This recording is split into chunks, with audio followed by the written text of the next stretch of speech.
Excerpt, August Heat is a chilling short story written by W. F. Harvey. It is a narrative of premonition, and the brooding terror of twilight and the unseen. I have had what I believe to be the most remarkable day in my life, and while the events are still fresh in my mind, I wish to put them down on paper as clearly as possible. Let me say at the outset that my name is James Clarence Wittencroft.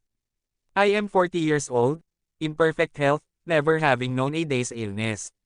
By profession I am an artist, not a very successful one, but I earn enough money by my black and white work to satisfy my necessary wants. My only near relative, a sister, died 5 years ago, so that I am independent. I breakfasted this morning at 9, and after glancing through the morning paper I lighted my pipe and proceeded to let my mind wander in the hope that I might chance upon some subject for my pencil.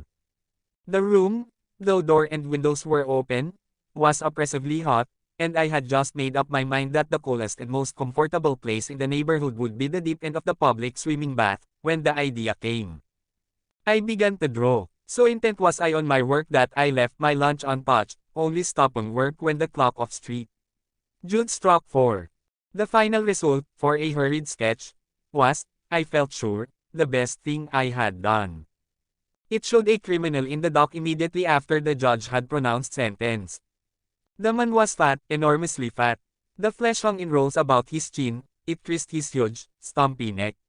He was clean-shaven, perhaps I should say a few days before he must have been clean-shaven, and almost bald. He stood in the dock, his short, clumsy fingers clasping the rail, looking straight in front of him. The feeling that his expression conveyed was not so much one of horror as of utter, absolute collapse. There seemed nothing in the man strong enough to sustain that mountain of flesh. I rolled up the sketch, and without quite knowing why, placed it in my pocket. Then with the rare sense of happiness which the knowledge of a good thing well done gives, I left the house. I believe that I set out with the idea of calling upon Trenton, for I remember walking along Lytton Street and turning to the right along Gilchrist Road at the bottom of the hill where the men were at work on the new tram lines. From there onwards I have only the vaguest recollection of where I went. The one thing of which I was fully conscious was the awful heat that came up from the dusty asphalt pavement as an almost palpable wave. I longed for the thunder promised by the great banks of copper-colored cloud that hung low over the western sky. I must have walked 5 or 6 miles, when a small boy roused me from my reverie by asking the time. It was 20 minutes to 7. When he left me I began to take stock of my bearings. I found myself standing before a gate that led into a yard bordered by a strip of thirsty earth, where there were flowers, purple stock and scarlet geranium. Above the entrance was a board with the inscription, C.H.S. Atkinson, Monumental Mason, Worker in English and Italian Marbles. From the yard itself came a cheery whistle, the noise of hammer blows, and the cold sound of steel meeting stone. A sudden impulse made me enter. A man was sitting with his back towards me, busy at work on a slab of curiously veined marble. He turned round as he heard my steps and I stopped short. It was the man I had been drawing, whose portrait lay in my pocket. He sat there, huge and elephantine, the sweat pouring from his scalp, which he wiped with a red silk handkerchief. But though the face was the same, the expression was absolutely different. He greeted me smiling, as if we were old friends, and shook my hand. I apologized for my intrusion. Everything is hot and glary outside, I said. This seems an oasis in the wilderness. I don't know about the oasis, he replied, but it certainly is hot as hell.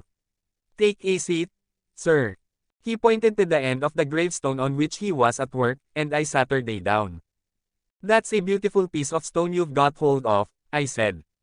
He shook his head. In a way it is, he answered. The surface here is as fine as anything you could wish, but there's a big flaw at the back, though I don't expect you'd ever notice it. I could never make really a good job of a bit of marble like that.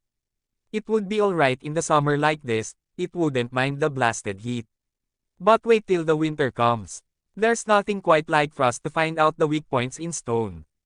Then what's it for? I asked. The man burst out laughing. You'd hardly believe me if I was to tell you it's for an exhibition, but it's the truth. Artists have exhibitions, so do grocers and butchers, we have them too. All the latest little things in headstones, you know. He went on to talk of marbles, which sort best withstood wind and rain, and which were easiest to work, then of his garden and a new sort of carnation he had bought. At the end of every other minute he would drop his tools, wipe his shining head, and curse the heat. I said little, for I felt uneasy. There was something unnatural, uncanny, in meeting this man. I tried at first to persuade myself that I had seen him before, that his face, unknown to me, had found a place in some out-of-the-way corner of my memory, but I knew that I was practicing little more than a plausible piece of self-deception. Mr. Atkinson finished his work, spat on the ground, and got up with a sigh of relief. "There! What do you think of that?" he said, with an air of evident pride. The inscription which I read for the first time was this: "Sacred to the memory of James Clarence Whitencroft. Born Jan 18, 1860. He passed away very suddenly on August 20, 190. Guys, tog nagustuhan po ninyo, padalaw po ang aking Celso Llorente channel YouTube. Like, share na din at mag-subscribe, papindot ma din ang button bell. Thanks guys.